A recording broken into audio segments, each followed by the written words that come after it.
მოგესალმებით, ამჟამად ვიმყოფებით ნიდერლანდებში, ჰააგაში, მაურიცეისის მუზეუმში.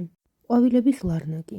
ეს მე-17 საუკუნეში მოღვაწე ნიდერლანდელი მხატვრის იან დავიდ დე ჰემის ნამუშევარია, რომელიც მხატვარმა 1670 წელს შექმნა.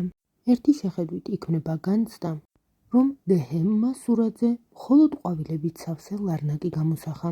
თუმცა, თუ კარგად დააკვირდებით ტილოს, ნათლად დაინახავთ აქ გამოსახულ გარგარს, თუთას, თეთრ მოცხარს, ალუბალსა და ხორბლის თავთავებსაც კი.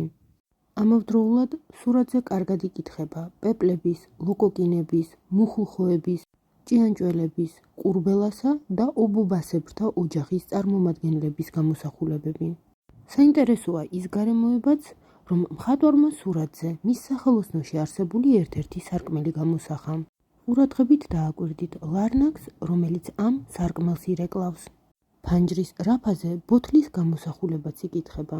მკვლევართა ვარაუდით, მხატვარი ამ ბოთლში სელის ზეთს ინახავდა, რომელსაც ის ხატვისას იყენებდა.